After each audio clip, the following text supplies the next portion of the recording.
আপনি কি জানেন আগামী 10 বছরে পৃথিবীর শক্তির চেহারাই পাল্টে যেতে পারে? একটা সময় ছিল যখন কয়লা আর তেলের উপর দাঁড়িয়েছিল সভ্যতা, কিন্তু সেই সময় কি ফুরিয়ে আসছে? পৃথিবীর কোনায় কোনায় আজ একটা অদৃশ্য যুদ্ধ চলছে জ্বালানি নিয়ে, আর এই যুদ্ধের শেষ অস্ত্র হতে পারে নবায়নযোগ্য শক্তি। এপিসোডের শেষ পর্যন্ত থাকুন, কারণ আমরা আজ এমন ভবিষ্যতের কথা বলবো যা আমাদের পৃথিবীকে একদম বদলে দিতে পারে। নবায়নযোগ্য শক্তি অর্থাৎ এমন এক ধরনের শক্তি যা প্রাকৃতিকভাবে পুনরায় উৎপন্ন হয়, যেমন সূর্যের আলো, বাতাস, পানি আর ভূতাপ। বর্তমানে বিশ্বের বেশিরভাগ বিদ্যুৎ আসে জীবাশ্ম জ্বালানি থেকে, কিন্তু এই জ্বালানি যতটা শক্তিশালী ততটাই বিপজ্জনক আমাদের পরিবেশের জন্য।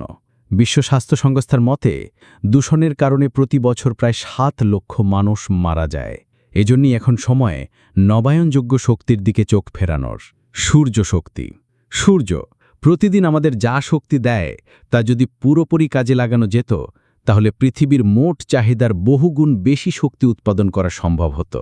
বর্তমানে চীন, ভারত আর যুক্তরাষ্ট্র এই 3টি দেশ সর্বোচ্চ পরিমাণ সৌর বিদ্যুৎ উৎপাদন করছে। বায়ু শক্তি। একটা আধুনিক উইন্ড টারবাইন 1 বছরে যত বিদ্যুৎ উৎপাদন করতে পারে তা প্রায় 1000 ঘরবাড়ির প্রয়োজন মেটাতে সক্ষম।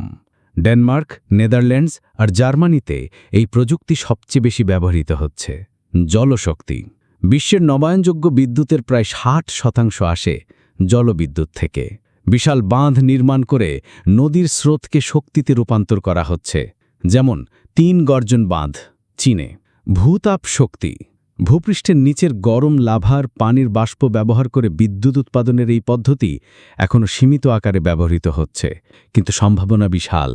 আইসল্যান্ড এই প্রযুক্তির শীর্ষে রয়েছে। বাধা ও চ্যালেঞ্জ। এই প্রযুক্তিগুলোর সামনে রয়েছে কিছু বড় চ্যালেঞ্জ। 1. উচ্চ ব্যয়, প্রাথমিক খরচ অনেক বেশি।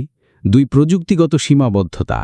রাতের বেলা সৌরশক্তি কাজ করে না, বাতাস না থাকলে উইন্ড টারবাইন অচল। 3. সংরক্ষণের সমস্যা। উৎপাদিত বিদ্যুৎ সংরক্ষণ করার খরচ অনেক বেশি, তবে প্রযুক্তির অগ্রগতি প্রতিনিয়ত এই বাধাগুলো ভাঙছে। ভবিষ্যতের দুনিয়া হবে শহরগুলো স্মার্ট, বাড়ির ছাদ হবে সৌর প্যানেল দিয়ে ঢাকা, গাড়িগুলো চলবে বিদ্যুতে, আর গ্রিডগুলো হবে স্বয়ংক্রিয় আর বুদ্ধিমান।